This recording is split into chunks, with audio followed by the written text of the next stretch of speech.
Hello, and welcome to recording 3 of the Princeton Review WordSmart 2 Vocabulary Building Program. Each group of words is broken down into 2 complementary parts. The first group we'll cover is called the fiendish and the friendly. We'll examine each half individually and then review the group as a whole and mix things up a bit. Along with the groups of words and, of course, the definitions that accompany them, we'll also supply a series of speeches and stories to further illuminate the meanings of the words and to help you memorize them. Now we're ready to gallop apace towards the fiendish and the friendly. When someone is pleasant, it's awfully nice to be able to explain just how pleasant they are. The words falling under that cheerful banner, friendly, will do just that. They describe your nice neighbor. That good guy. That terrific teammate. That marvelous mensch. You think they get it? I hope so. Me too. Because this is getting sickeningly sweet. Let's cut the sugar. I'll take my coffee black. The other group of words helps you describe a different sort of guy altogether. In the fiendish group, you'll find the perfect word to describe the lady who cuts in front of you and then slams on her brakes. Dive in. I'm dying to know what to call her. Well, Liz, she's called a bore. Oh, that's what she's called. Yep, she's a bore. That's a rude or churlish person. It sounds like bore, B-O-R-E, but actually it's spelled B-O-O-R. But a bore can definitely be a bore. As when a rude guy, a bore, starts putting you to sleep with stories about girls he's dated and guys he's beaten up. When I have to listen to that kind of junk, I don't get bored, I get bilious, meaning ill-tempered or cranky. Bilious is easy to remember because it means full of bile, just like envious means full of envy. Many of you know the word bile from biology class. It's that bitter yellowish liquid secreted by the liver which aids in the digestion of fats. So, when someone is full of bile, or bilious, they are angry. So full of bile that it leaves a bitter taste in their mouth. Bilious. It really is a terrific way to describe a grumpy, irascible person. You can easily imagine an angry person overflowing with nasty, burning liquid. Another great word is unctuous. It means oily, both literally and figuratively. It also means insincere, and it's true, insincere people really do seem oily. So, for instance, you could use the word literally and say, the floor of the beauty salon was covered with hair trapped in an unctuous liquid made of styling gel, shampoo, conditioner, and baby oil. Or you could use the word figuratively. The used car salesman had an unctuous style. He was phony, slick, and sleazy. When Mary Lou started gushing to Amy Lou about how beautiful Betty Lou's dress was and how nice she looked, Lou Jr. saw that it was merely unctuous flattery. Mary Lou wanted him to think she was sweet. Phew! You sure used quite a few. That's true. I guess I got rapacious or greedy. Once I had one Lou, I just couldn't get enough. It was as if I were possessed. I appreciate your introduction of the next word, but rapacious is usually a little more extreme. It's used to describe a plundering, avaricious person. In the 80s, bond traders got rapacious. Many got so greedy that they ended up biting off more than they could chew. Animals are described as rapacious when they subsist by the capture of living prey. The rapacious wolf descended upon the flock of unsuspecting chickens. What is acceptable, though perhaps not always pleasant, in the animal kingdom becomes heinous when it appears in human society. Heinous describes that which is shockingly evil. Many newspapers realize that heinous crime stories boost sales. People are curious about abominable behavior. That's why they put it on the front page. It's depressing. In general, Americans are more informed about how many children Joe, homicidal maniac, ate for dinner than they are about the equally heinous events occurring in Eastern Europe. Some of those newspapers make me wonder, particularly when they give coverage to individuals with invidious plans to ruin the environment. Invidious means causing ill will or generating animosity. Invidious can also mean causing envy or resentment. When Peter made an invidious comparison of the 2 boys, it made them jealous of each other. In Othello, Iago is a master of invidious behavior. His behavior is calculated to create hostility and ill will between Othello and Desdemona. That's a good example for the next word also. Aspersion. An aspersion is a slanderous or damning remark. When Othello calls Desdemona a whore and a liar, he is casting aspersions on her character. He slanders and defames her. Our last word is misanthropic, an adjective describing one who hates mankind. Someone who is misanthropic is called a misanthrope. A misanthrope can be a man or a woman. Molière wrote a famous play called The Misanthrope. It's about a man who hates mankind. He can't stand being in the company of other people, but ironically he falls in love with a woman who is always surrounded by people. Is he really a misanthrope if he falls in love? Well, you'll have to read the play and see what you think.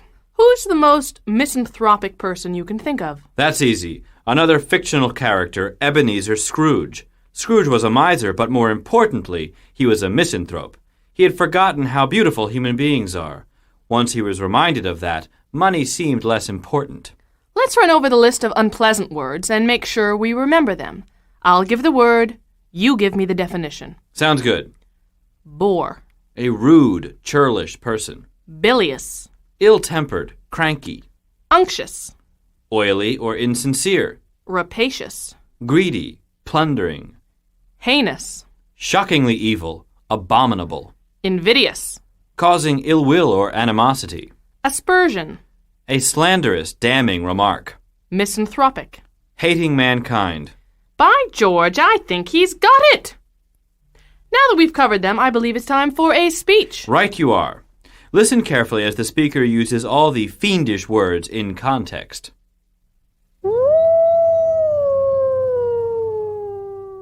Come on, join the crowd, take your best shot. Why not? Just call me the big bad wolf. Go ahead and do it. Cast your aspersions my way. Why not? Everyone else has been calling me the big bad wolf since time immemorial. Why not you? I'm so used to slander I don't even hear it anymore. Oh, sure. When it first started happening, it made me huff and puff. I felt fairly bilious. I'd wake up in the morning with that awful taste in my mouth. Didn't want to get out of bed, didn't want to go hunting. Sure as hell didn't want to say hello to little red what's-her-name. Didn't want company, felt generally misanthropic. That's what happens when people start invidious rumors designed to rile up the community and turn them against me. Started by who, you ask? Who do you think? Little red what's-her-bonnet. She told everyone that I'm rapacious, that I'm ravenous and greedy, just because of one unfortunate encounter. Perhaps I behaved like a boor. Okay, it's possible. I had had a long, unsuccessful day hunting. I'm hungry, I'm tired. Little red chubby cheeks skips past with a basket full of smoked meats for Granny. So I said, pass the basket over here, Grandma's ready to kick the bucket anyway. A petite faux pas. Excuse me. I mean, for God's sake, I'm sorry, but I'm a wolf. Not a big bad wolf, just a wolf.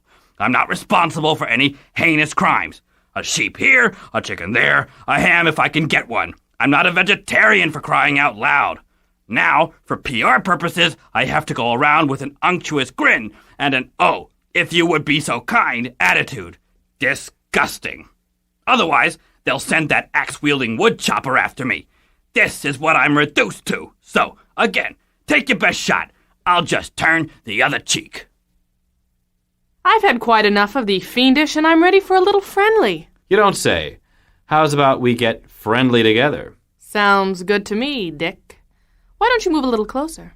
Yeah? And let me take a peek at that, Yeah? list of words having to do with friendly people. Oh, yeah, sure, Liz. Here it is. What's wrong, Dick? Nothing. I was just, well... What is it? Have I really endeared myself to you? Do you know what that means? It means to make dear or beloved. But do you know what else it means? That we've introduced the first word in the friendly section. You got it. Boy, if you successfully endeared yourself to me after only the first word, what's going to happen by the 8th one? I'm liking this word group. What's a good way for two people to endear themselves to each other? In other words, how do they become each other's beloved? Maybe they use endearments or affectionate terms with each other. That's a good idea, sweetie. Yep, that's one. No kidding, my little pumpkin pie. Yep, that would be another endearing endearment. You're clearly a master at using terms of endearment. They sure can get gooey if you overuse them. They sure can. I'm drowning in syrup. Some couples never let up. It drives me berserk. Yeah, and some couples are just the opposite. They are barely civil to each other in public. Civil means polite and courteous. It does not describe people who gush. When two people get in a fight and then make up, they usually act very civilly towards each other. Right, as if they are tiptoeing around, being nice but being careful. Civil can also be used to describe people who are well-behaved, not rude. For instance, if you tell a group of teenagers they aren't allowed to go out, and then they politely inquire why not, they are behaving in a civil fashion. They're not screaming and throwing things. A civilian is one who is civil. One who is a member of society. It has as its root the word civil. The word cordial is a little warmer than civil. Cordial means gracious, sincere, and warm. People are always cordial to guests. It would be perceived as rude to be merely civil to someone you invite to your house. They would think you were being cold and formal. If you have fraternal feelings for someone, it means that person feels like a brother. A brother you get along with. Right. Catherine asked Lily if she was interested in dating Joshua.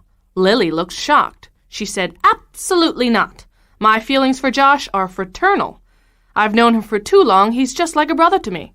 If there is a fraternal feeling in a room, it indicates a feeling of brotherhood and camaraderie among the group. That fraternal atmosphere would disappear if someone took out a pickaxe and swung it at the head of the guy next to him. Good point, Dick. While we're on the subject of crazy behavior, I've been meaning to ask you about your fraternity. You mean that delightful group of guys who bond themselves together as brothers that I joined and then dropped? You got it. Why did you drop the old fraternity or brotherhood? It's private. It is. Spill it. Well, you see, they were a jocular group. Meaning they liked jokes and were given to humorous, waggish, mischievous behavior. Yeah, they thought they were hilarious. You didn't? At the beginning, they just made jocular remarks about drinking and women, but later they got out of hand. They wanted the pledges to drink 2 quarts of lemonade and strip in front of a sorority house as an initiation rite. You're kidding. 2 quarts of lemonade? That's right, I just wasn't interested. People who are jocular don't necessarily demonstrate bad taste. Jocular people are humorous. My mnemonic device for jocular is simple. I hear the word joke in it. It makes me remember that jocular people like jokes. Those jocks you hang around with now are very jocular. They are always making jokes, but they are also polite. They always make me laugh. That's true. We get pretty crazy sometimes. But you are always decorous, right? Does that mean we always act in an orderly, proper, tasteful fashion? Yes. Then the answer would have to be no. Really? No way. Just the other night, we went to the sports bar and had a crazy, wild night screaming at the basketball game. Earl threw a beer at a guy who made a derogatory comment about the coach. You're right. Earl was not demonstrating decorous behavior. If he was being decorous, he would have nodded politely and smiled and said, "I beg to differ." That's not Earl's style, no way. In fact, Earl tends to be the opposite. He's indecorous or lacking propriety, at least when he's at the sports bar. Some people who behave decorously are said to act with decorum. Mrs. Somerville was delighted with the decorum her students demonstrated during the fire drill as they marched quietly. She obviously did not see Greer throwing burning matches into every classroom they passed. The next word is convivial, or fond of partying, festive. Ursula was considered to be very convivial. It was no surprise that Michael always invited her to go to bachelor parties with him. Someone who is convivial is an eager but generally well-behaved party guest. When the party began, Ms. Meyer felt convivial. She talked to everyone and danced with all the fellows. After she drank 6 margaritas, she no longer felt convivial. She ran out of chit-chat and then passed out. So a convivial person is the opposite of an antisocial person. Right. If we break the word down into parts, we find the prefix con, which means together in this case. Then viv, which is from the Latin vivere, to live. We hear that root word in the words vivacious and vivid, which both indicate things that are lively, and the suffix "ile," meaning having to do with or of. Therefore, it means having to do with living together. When you are living together, you are sociable. A convivial person is sociable, likes others. Now, Dick, if you wanted to finish the friendly words, I would be amenable to that. You mean you would be agreeable to it? If I wanted to finish up the list, you would give in to my wish. That's what I said. I said I would be amenable. But that's the last word. Amenable is our last word. That's true. So how can you be agreeable to my wish to finish the list when you have already done it yourself? You've got a point there. I should say so. It was a specious offer. It sounded fair, but it wasn't. Well, I'll make it up to you, since we still are in our friendly mode. How? If you would like to buy me lunch, I would be amenable. You sure are tricky when you're amenable. My mother once told me that it's nice to be amenable if a guest has a strong preference for something, meaning it's important to let that person have their wishes. Actually, I'd like to buy you lunch. Would you be amenable? Oh, yes, I would, but not now. First, a quick review of the words we've learned. I'm going to say the word, and Liz will give a brief definition. See if you remember the definitions yourself. Okay, partner, I'm ready. Endear. Make dear or beloved. Civil. Polite, courteous. Cordial. Gracious, warm, sincere. Fraternal. Like a brother. Jocular. Given to joking. Decorous. Proper, in good taste. Convivial. Sociable. Festive. Amenable. Agreeable to another's wishes. I'll now turn the mic over to our next speaker, who will perform an extraordinary feat. In a death-defying act sure to stun you all, listen as the following individual uses all the vocabulary words in one, yes, I said one small monologue. Not only will she use them, but she will use them in context. So listen carefully. I'm so excited because I'm finally going to the High School of Performing Arts. I'm going to be a serious actress, and I'm going to dance, and I'm going to sing, and I'm going to live forever. Just like Fame or Flashdance or whatever it was. So I walk into the audition, and it's all very civil, really professional and polite. I tell them I'm going to sing Memories from Cats, my almost favorite musical, and perform selections from Macbeth, followed by a short dance piece. They were very gracious and told me not to take it badly if they cut me off. It was just a time thing. I told them it was up to them and I was amenable. But I secretly hoped they'd let me perform all three. I started with the dance piece. I call it Birth of a Daffodil. And I have to admit, I think it really endeared me to them. It showed them my frail side. Then I did Lady Macbeth and just blew them out of there with my strength. While I screamed, out, out, damn spot, I broke a chair just to show them I'm no goody-goody. I'm not always decorous. Then I took a moment to breathe in and relax. I made a couple jokes about how nervous some actresses get. I wanted him to see that I could be as jocular as the next girl. They told me I was very convivial, but I said, I don't party. It takes away from my work. Then I sang Memories, and that cinched it. There wasn't a dry eye in the room. They thanked me with smiles more than words, really cordially. As I shook the hand of the head admissions officer, he nodded and looked at me in a fraternal way. He knew that I, like he, was an artist. I knew he couldn't forget me. Like the song says, baby, remember my name. Wow, such versatility. I wish I had that kind of talent. Oh well. Why don't we go over all the words in the fiendish and the friendly, words that describe people who are friendly and sociable and people who are not. First, you'll hear the word, then a pause. Use the pause to define the word or at least choose which group it's from. Then you'll hear the part of the monologue that uses the word. Finally, you'll get the definition again. Now's your chance to make sure you are comfortable with each word. Now, let's review. Rapacious. She told everyone that I'm rapacious, that I'm ravenous and greedy. Rapacious means greedy or plundering. The rapacious criminals would not be satisfied till they had stolen all the town's diamonds and kidnapped all the women. Civil. So, I walk into the audition and it's all very civil, really professional and polite. Civil is polite or courteous. When James Halloo applied for the job as a gas station attendant, the owner was civil, although he would never hire a chain smoker. Amenable. I told them that it was up to them and I was amenable, but I secretly hoped they'd let me perform all three. To be amenable is to be agreeable to the wishes of another. When Kaya asked all the men from school to dance with her at the wedding naked, they were surprisingly amenable. Trevor even offered to go first. Bore. Perhaps I behaved like a bore. Okay, it's possible. I had a long, unsuccessful day hunting. A bore is a rude, churlish person. When Tom first asked Sue out on a date, he behaved like a bore. He said, "You better say yes because it's the only time I'm asking." Heinous. I'm not responsible for any heinous crimes. A sheep here, a chicken there, a ham if I can get one. Heinous means shockingly evil or abominable. The behavior of little Mikey was so heinous that the babysitter ran shrieking from the house. Convivial. They told me I was very convivial, but I said I don't party. It takes away from my work. To be convivial is to be sociable or enjoy parties.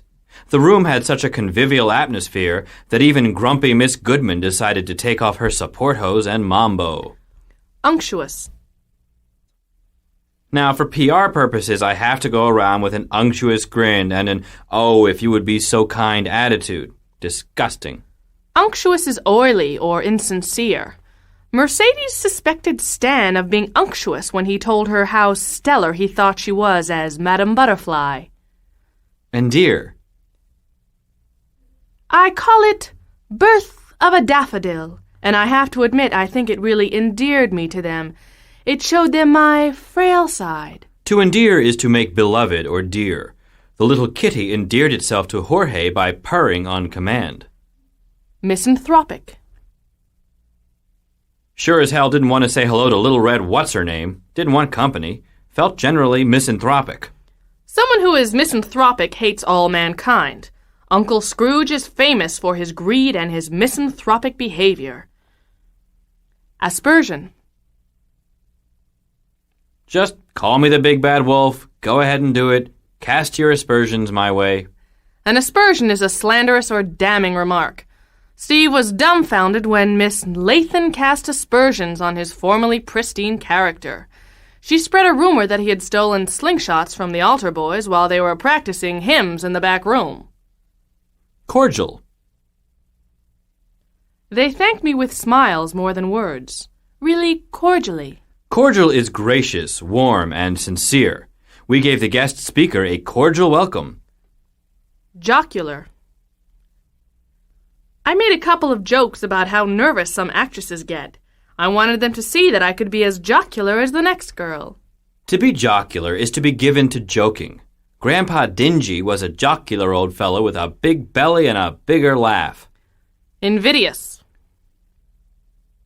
That's what happens when people start invidious rumors designed to rile up the community and turn them against me.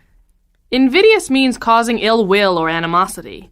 After the Ku Klux Klansman made an invidious speech, the listeners were so offended they threw garbage at him. Fraternal.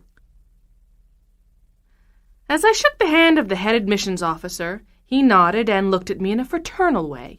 He knew that I, like he, was an artist. To be fraternal is to be like a brother. Although her feelings for him were strictly fraternal, Annie got jealous if Shandor went out with other women. Bilious. Oh, sure. When it first started happening, it made me huff and puff. I felt fairly bilious.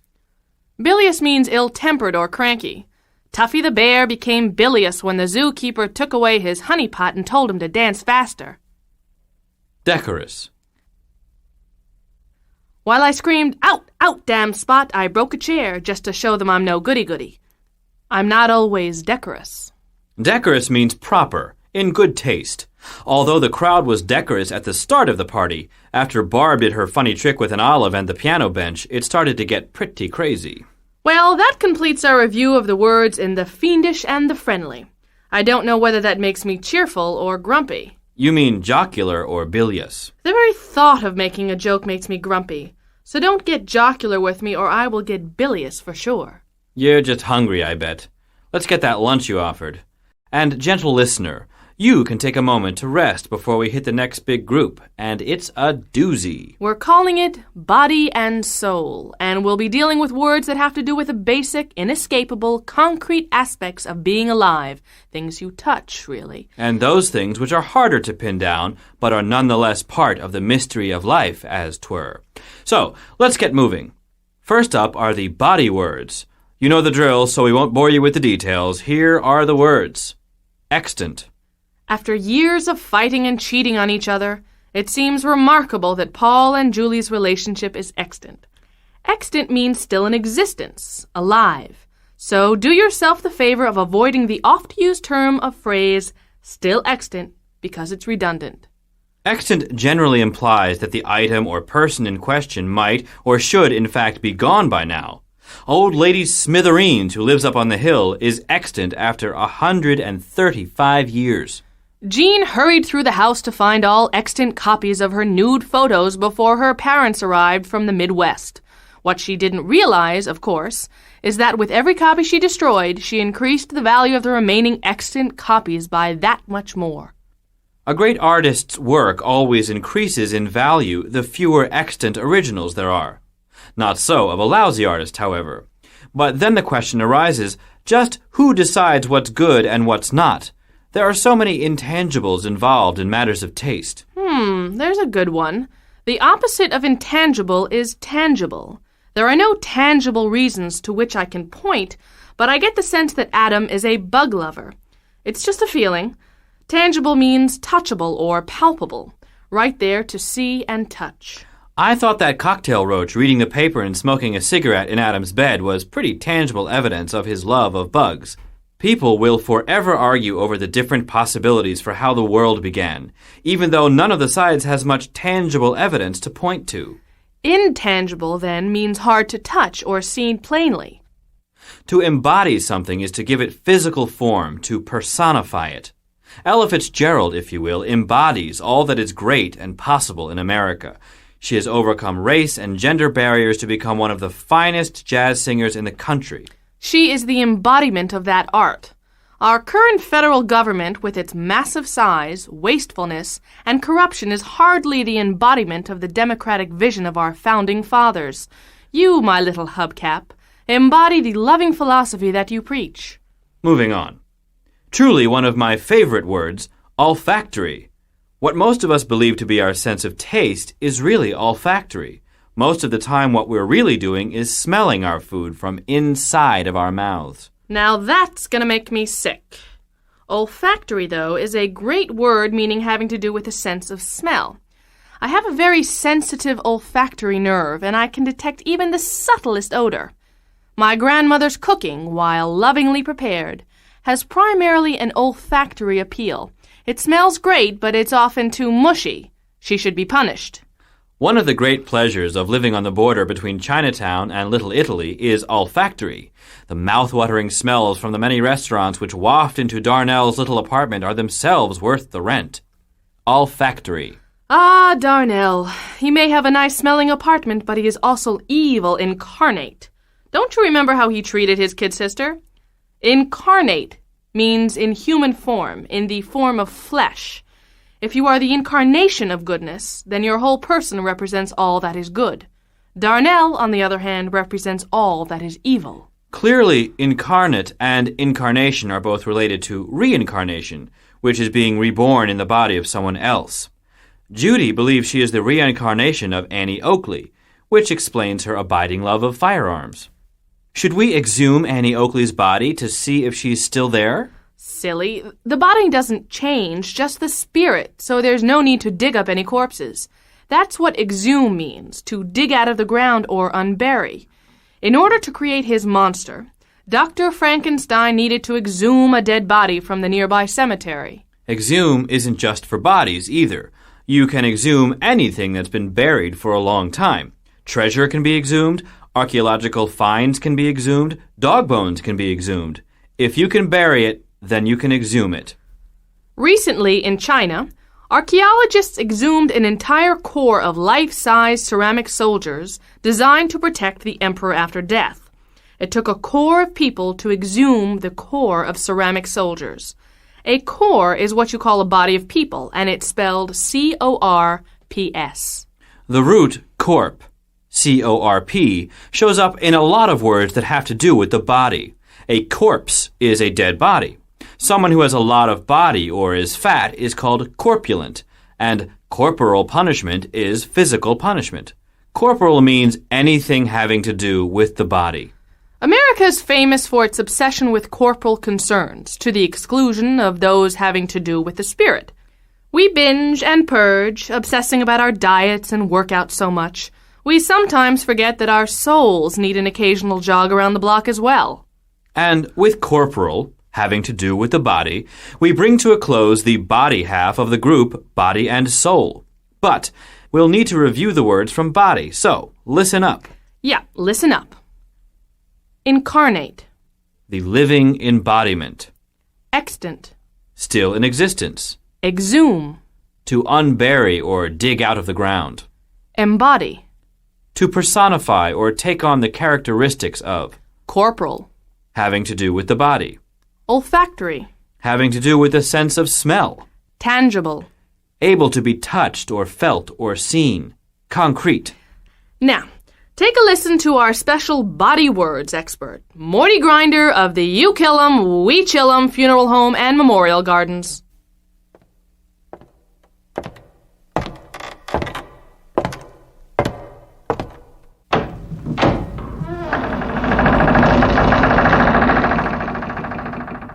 I realize that this is a difficult time for you, so I'll try to be brief.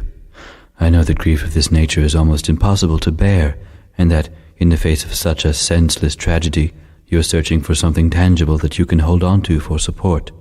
Often, a loss as grave as this is so hard to accept that, despite evidence to the contrary, like a dead body, certain family members will insist that the deceased is extant. Ooh. I can remember one woman who was in such denial about the death that she returned several weeks after the burial to have the body exhumed. She needed to see it again to be sure it was dead. It's easy to understand her upset, however, because for her, that dog was the embodiment of all that she held dear in the world. That animal stood for everything she ever loved. But I'll tell her what I told you. No, I'll tell you what I told her. It doesn't matter. Love of this kind is not limited to the corporal.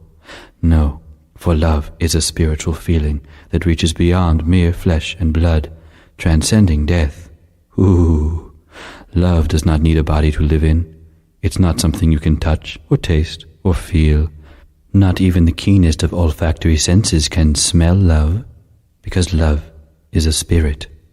It is reincarnated again and again, emerging in new life forms as they are born, leaving when they die.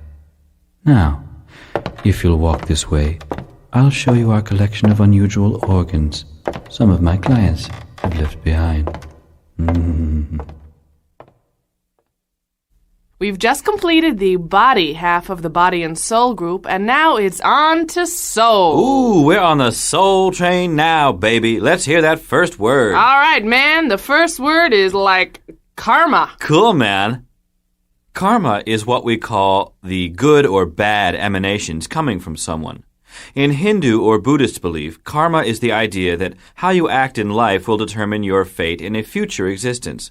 For example, if you blow up a building or hijack an airplane, you're going to rack up a lot of bad karma, and in your next life you're going to pay for that. You may be reincarnated as a slug. In more popular language, however, karma means something closer to vibes, as in good or bad. For instance, if you meet someone who gives you the willies, you can say, "Whoa, he's got weird karma, man." Nirvana, another word from Buddhist theology, is a blissful, painless, heavenly state that you reach once your soul has been purged of all hatred and self-delusion. Sounds nice. Buddhists hold that every time you are reincarnated, you get a little closer to nirvana, and once you've reached that pure state, you no longer have to undergo the reincarnation cycle. For non-Buddhists, or anyone using nirvana more loosely, it means a super state of joy. Nirvana is different for each person. For one person, nirvana might be a chocolate ice cream soda, while for another, nirvana is a grungy band from Seattle. Paranormal is used to describe something that can't be explained scientifically, or anything supernatural. ESP, mind control, bending spoons with just your thoughts, ghosts and out-of-body experiences. All are examples of the paranormal. Lots of strange paranormal stuff happens in your building. Wasn't your neighbor, young Billy Whifflemoo, abducted by aliens not long ago? Yes, he was. And that's not all. Last week I came home and caught several mice giving a seminar on bartending to a group of roaches in the liquor cabinet. That's paranormal. And how? Specters are also paranormal. Those misty figures that hang out in your hallway are specters, or ghosts, if you will. And you will. Rodney stared in horror as the specter of old Aunt Bee stood in the kitchen making pie. The great thing about a specter is that it doesn't have to be a real ghost. It can be any vision that haunts you. The specter of 3 straight months underwater with no light and less room keeps me out of the submarine business. If something is only like a specter, then it's spectral. Thanks to that weird powder the waiter put in my drink, the whole evening took on a spectral quality, as if I were walking through a dream. The strange thing was, in this dream, I was omniscient. I knew everything and everybody. In most novels written by a narrator in the third person, the narrator is omniscient, or at least they know everything necessary to tell the story. In the world of the novel, the author could be considered a deity. Well, for that matter, Elvis is a deity. A deity is a god or goddess. Of course, in this context we use deity loosely, for we all know that real deities have supernatural powers and can do whatever they please. The fact that we deify celebrities doesn't mean they're real gods and goddesses. To deify is to treat something as a deity, as a god or goddess. In which case, the dollar bill is the real deity around here. You'll get no debate about that. And many people today, ourselves included, are more devout in their worship of the dollar than we are of any other holy figure. Devout means deeply religious, but can also mean fervent about anything. Very devout Catholics can become nuns and priests, while devout dog lovers, also known as sinomaniacs, will spend hours at the pound just petting lost dogs. Devout is easy to remember because of its clear relationship to the word devotion. Bill, you remember Bill. He's a devout womanizer, dating as many different women as time will allow. Yes, I remember Bill. I remember him for that very reason. Oh, now don't start martyring yourself again over Bill. I don't want to hear how you almost died for him, blah, blah, blah. Okay, how about if I just define martyr? Good luck. A martyr is, in its literal sense, someone who gives up their life in the pursuit of a cause, usually a religious one. Joan of Arc is a classic example. But martyr has also come to mean any person who makes a habit of suffering, usually to get sympathy from others. Any questions? None at all. Many saints were martyrs. They were executed for refusing to renounce their religious beliefs. But they've got nothing on my mother, who plays the martyr whenever I come home. Martyr, by the way, brings us to the end of the soul half of body and soul. We're now going to run our usual end-of-the-word group number, and we'll start with the quick review. Here are these soul words coming back at ya. Karma. Karma is, according to theology, your future fate based on your current life. We use it to mean your vibe or how you make others feel. Deity. A deity is a god or goddess. Once again, you can be literal or figurative with this one. Omniscient. Someone omniscient is all-knowing. Devout. Devout means deeply religious or fervent. Paranormal. That which can't be explained rationally or scientifically. Spectre. A ghost or phantom, something that haunts. Martyr. A martyr is anyone who suffers or dies for a cause or because it gets them sympathy. Nirvana. Nirvana is bliss, joy, perfect peace, anything which makes you ecstatic. I think we should have called this the 70s section. Well, as a matter of fact, our guest speaker is definitely a gal of the 70s, and she's here to use these words in a 70s-ish kind of way. Gather around, everybody, pull up a pillow, and pour on the patchouli, 'cause we're going to listen to and smell the one and only, the Right Reverend Guru Ellen Schwartz. Hey, come on in. Welcome to the Soul Shack. We're gonna help you get your karma back in order, man. I mean, you need to get a better vibe, a better aura, man. I can tell you're in bad shape because of the way you're shaking. I mean, I'm not omniscient or anything. Only God and other deities like her know everything, but I can sure tell when someone's out of spiritual alignment. Here, have a little of this. There, see, don't you feel better already? Oh, that's enough. Yeah, that's plenty. Too much and you'll be experiencing some paranormal stuff. And it's a little early in your transformation for the as-yet unexplainable. Yeah, there you go. Let's stay in a rational zone for just a little bit longer. So, you're a pretty devout Joni Mitchell fan, aren't you? I hear that she's all you play on your guitar. Yeah, cool. Yeah, I can dig that. I really love her stuff too, but I just feel that sometimes she plays the martyr a little too much for my taste. I mean, as a woman, I feel like she shouldn't suffer as much as she does. She should see that she's stronger than that. You know what I mean? I feel like Her first experience with a man was probably lousy, and now the specter of that relationship haunts her, and she's scared. But I'll tell you what, a double bill of her and Bob Dylan is like my idea of nirvana, man. Yeah, after a concert like that, I feel like I could die and go to heaven.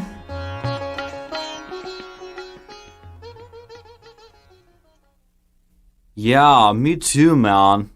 I mean, yes, Bob Dylan and Joni Mitchell would be a lovely double bill. However, enough dreaming. It's time to review Body and Soul. You know the routine by now. Remember to think of the definition, or at least the category it falls into, during the pauses after each word. Okay, let's go. Extant. Despite evidence to the contrary, like a dead body, certain family members will insist that the deceased is extant. Extant means still in existence. Bart said the dog ate most of his term paper and that the extant pages had too much drool on them to be legible.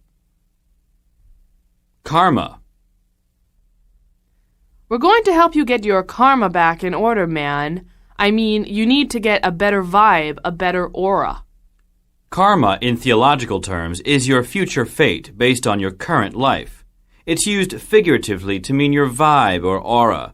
Jeff has great karma. He won the lottery 3 times. Nirvana. A double bill of her and Bob Dylan is like my idea of nirvana, man. Yeah, after a concert like that, I feel like I could die and go to heaven.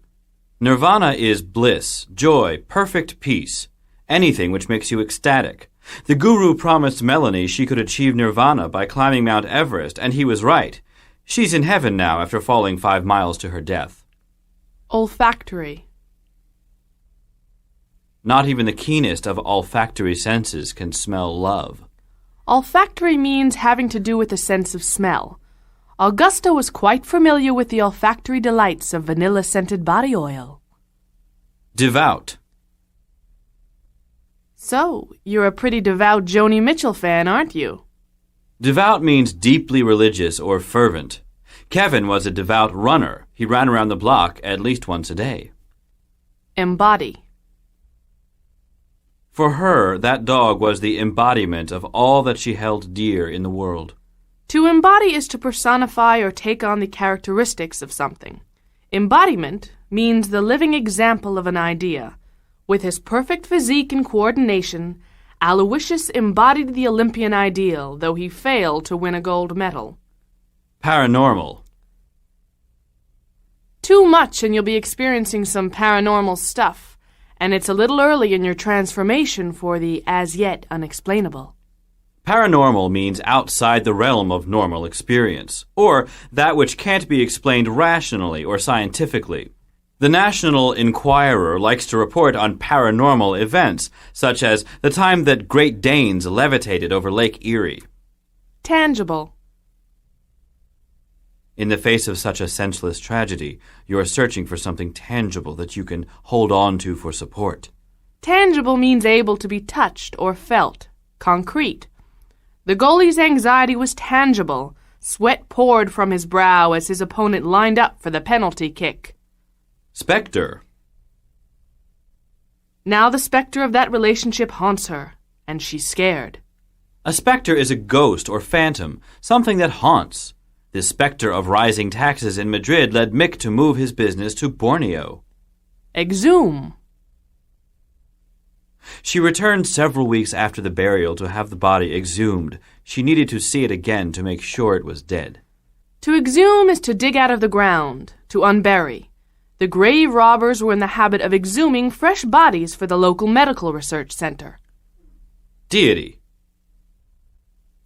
Only God and other deities like her know everything.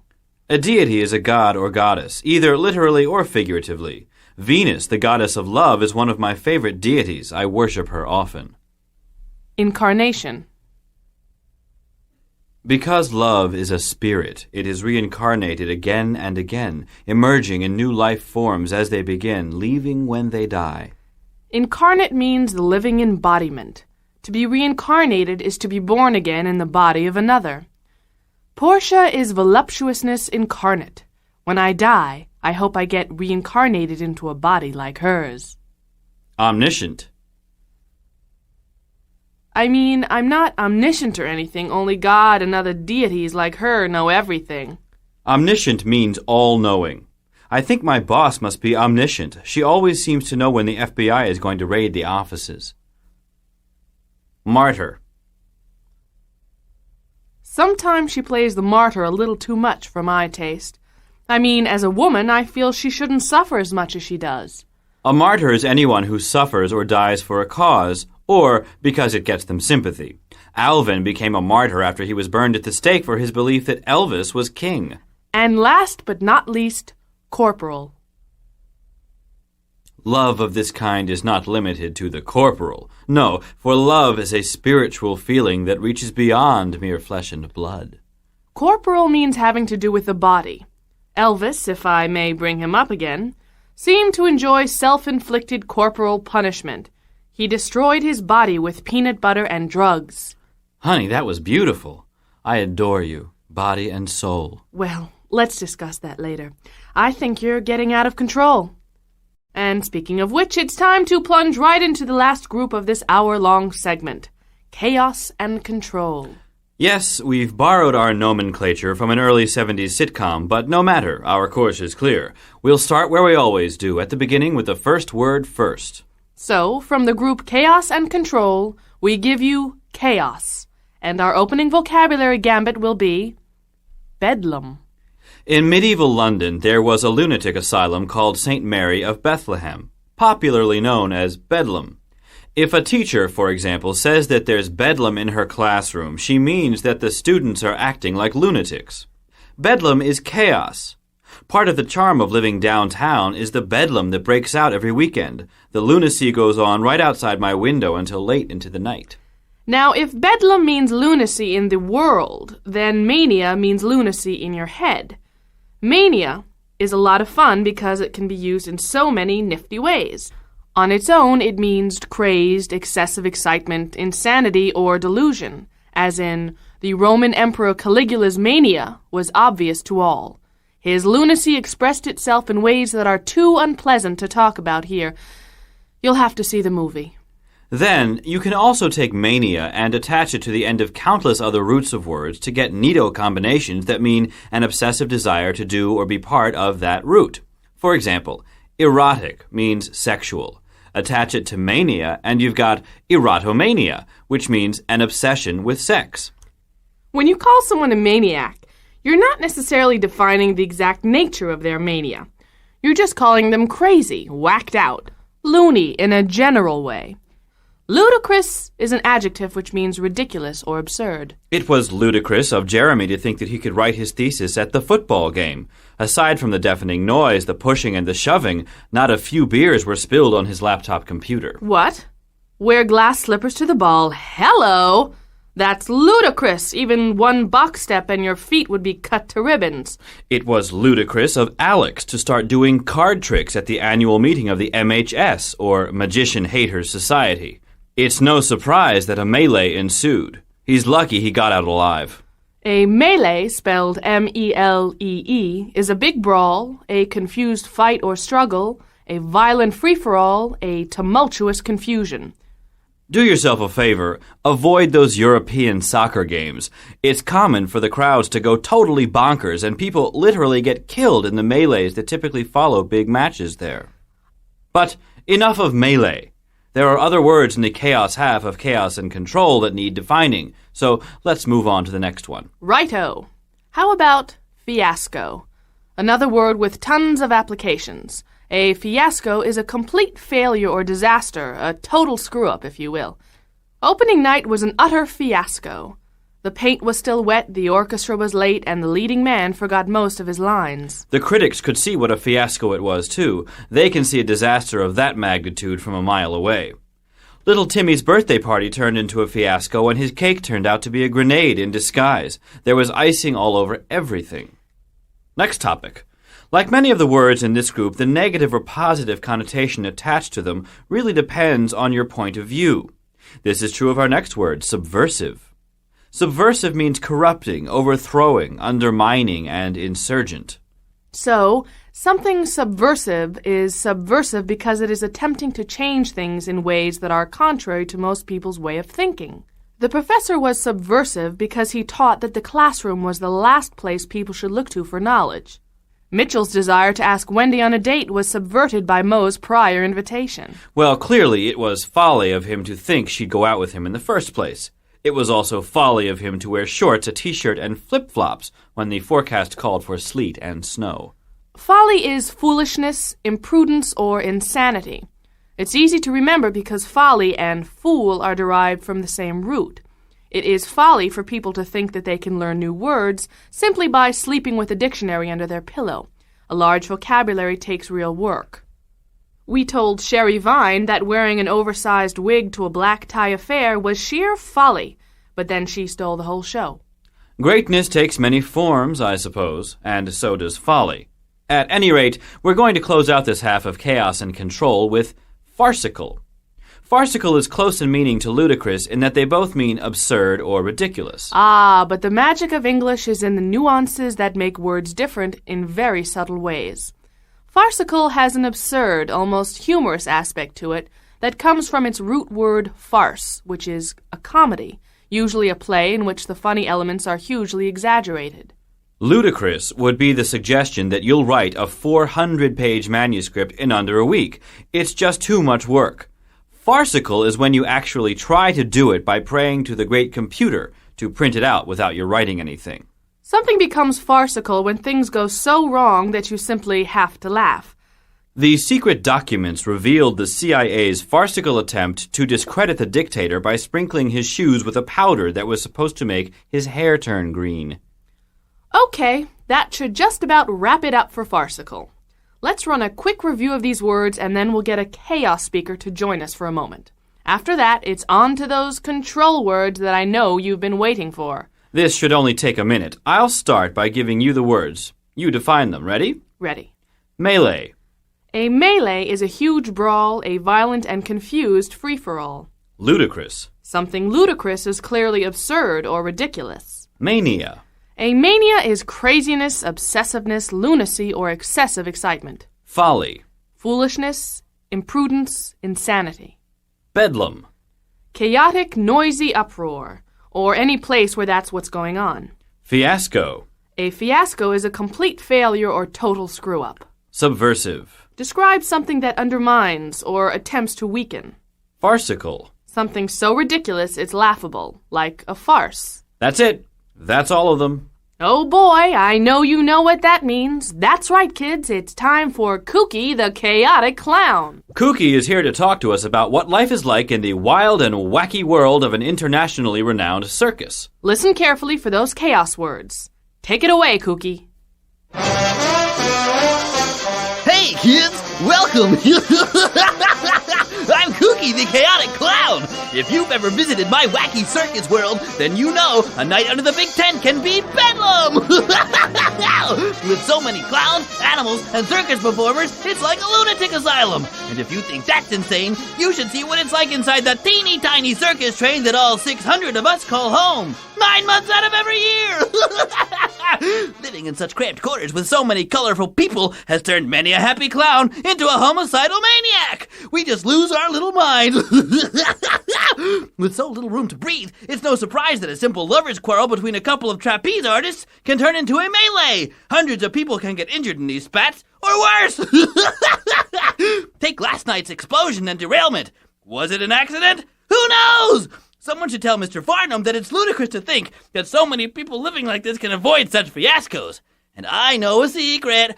I know that the little people are planning something subversive to undermine Farnham's authority if things don't change around here. If you think the poo-poo parade and the dance of the happy hats are farcical now, wait until our contract negotiations break down again. Oops, there's my cue. Time for more fun and folly in that hot little clown car. It's also silly and insane. See you real soon, kid. Wow, it sounds like he needs a week off. Let's keep moving, shall we? And somebody make sure he gets a cab, okay? For us, it's on to the second half of Chaos and Control. Yes, indeedio, I think we need a little control around here. We'll begin with meticulous, which means precise and careful about details, fussy even. Patrick is meticulous about keeping his desk clean. Every morning he polishes the paper clips. Joanne would have made a great lawyer, only she never paid any attention to details. She wasn't nearly meticulous enough for that profession. Putting together a dollhouse is too meticulous a job for a 2-year-old. There are too many parts and details to attend to. Izzy and Jessie are never going to survive in a small apartment together. Izzy is a slob and Jessie is meticulous. They'll end up scratching each other's eyes out. Jesse loves order and tidiness. He likes folding all his underwear so it's all perfectly uniform. If you're familiar with the root uni, then you'll be able to divine the meaning of a word like uniform. Uni, spelled U-N-I, means one or sometimes all. Uniform means all alike, consistent, the same for everyone, unchanging. If Jessie's underwear is folded uniformly, then each pair is folded like the others. They all look the same. Uniform is, of course, also a noun. It's what we call an outfit that makes everyone who wears it look the same. That way we can distinguish the cops from the basketball players. The school didn't have a uniform grading policy. Each teacher was free to mark students according to any system that they liked. At least that means there was no class rank. And without a class hierarchy, how are you supposed to determine who's at the top and who is at the bottom? I don't know.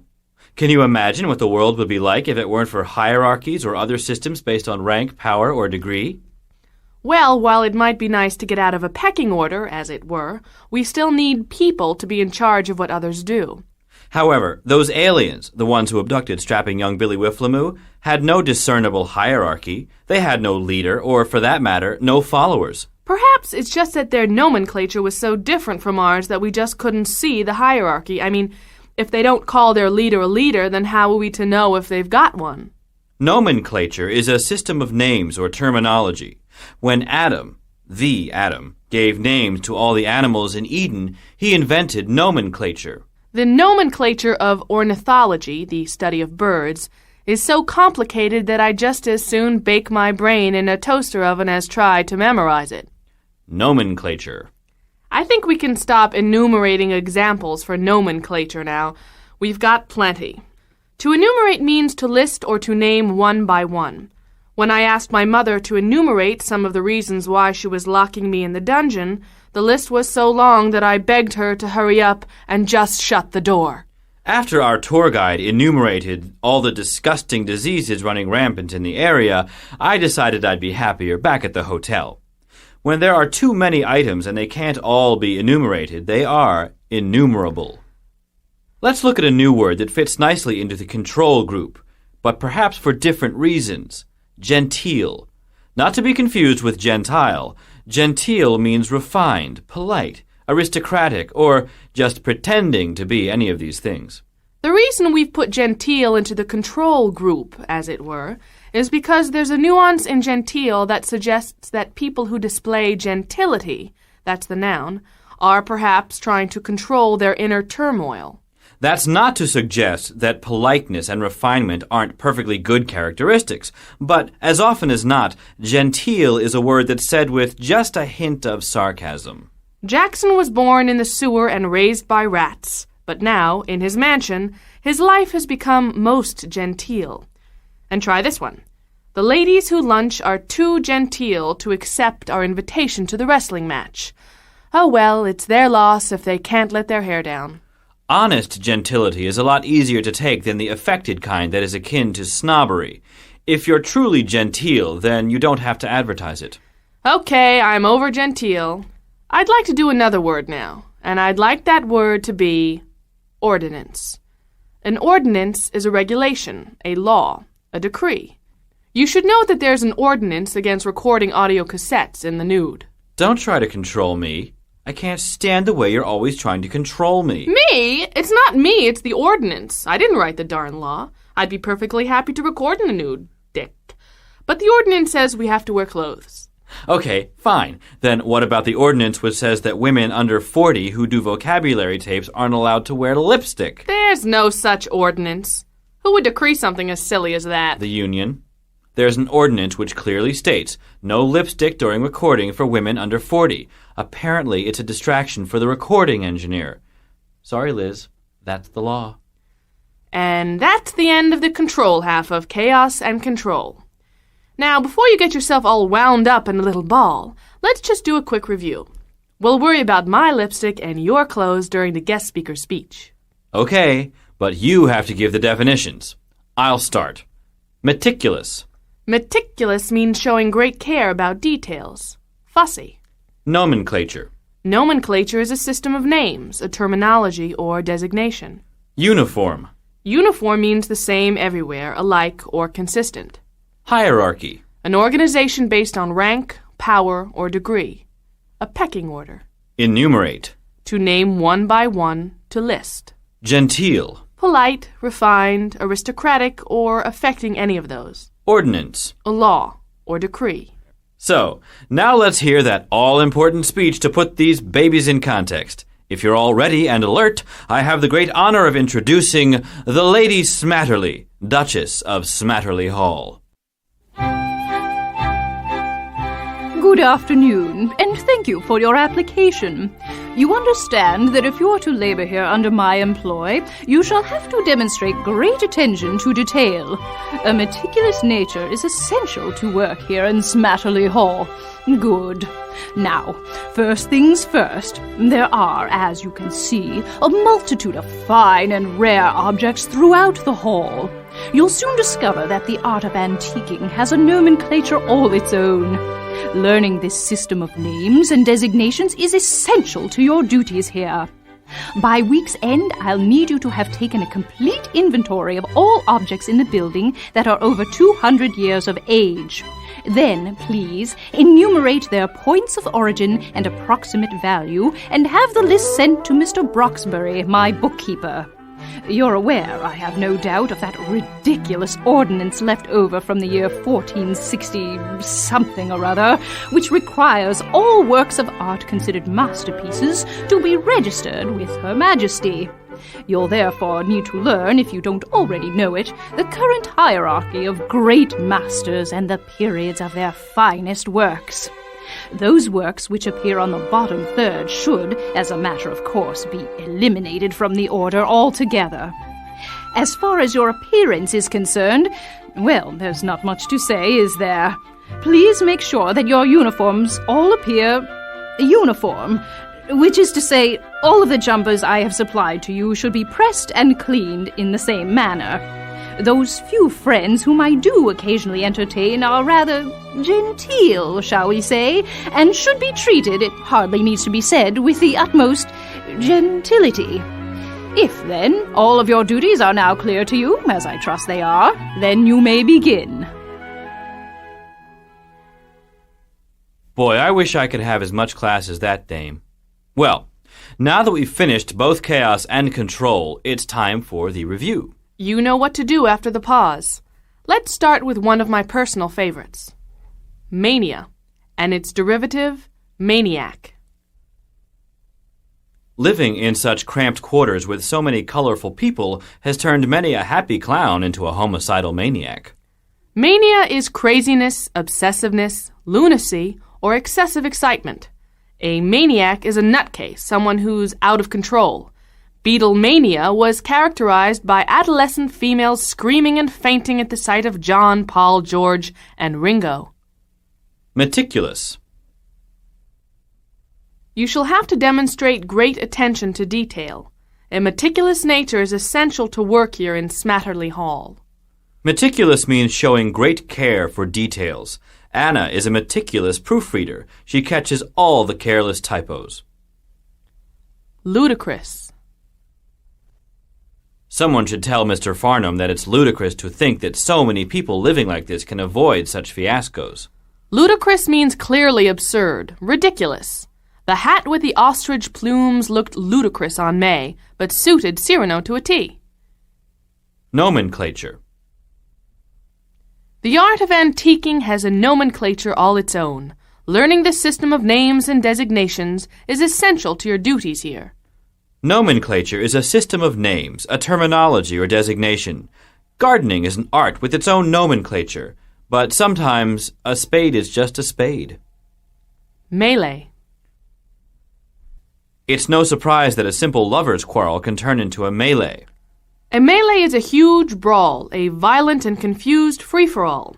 The arrival of the Beatles caused a melee at the airport. Ordinance.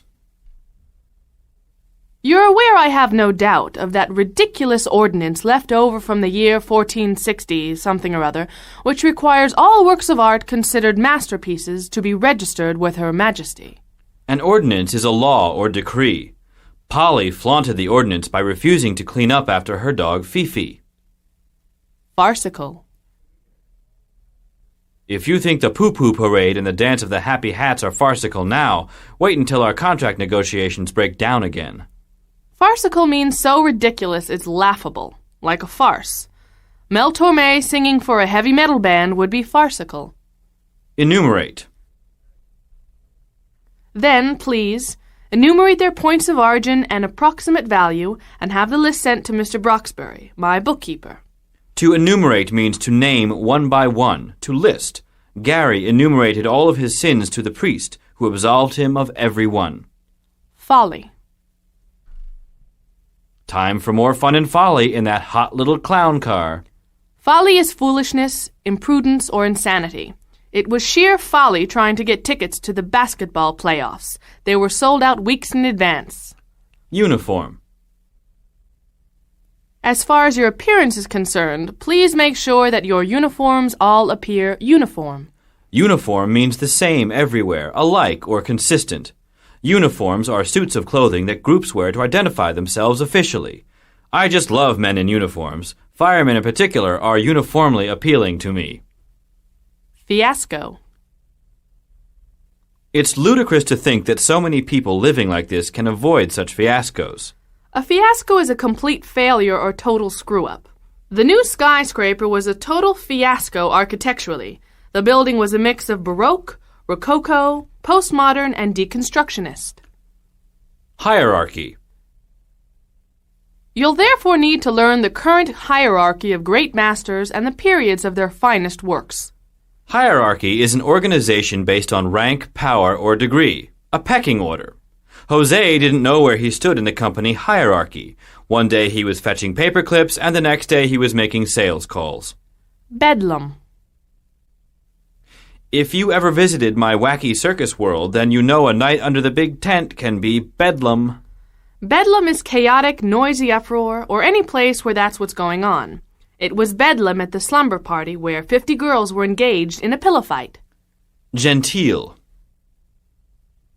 Those few friends whom I do occasionally entertain are rather genteel, shall we say, and should be treated, it hardly needs to be said, with the utmost gentility. Genteel means polite, refined, aristocratic, or affecting any one of these adjectives. Subversive. I know the little people are planning something subversive to undermine Farnham's authority. Subversive means undermining, corrupting, or overthrowing. Maurice had a subversive influence on his platoon. He was the ringleader for countless food fights in the mess hall. That was lovely, Liz. We've now concluded Chaos and Control, as well as this hour of the Princeton Review's WordSmart 2 vocabulary building program.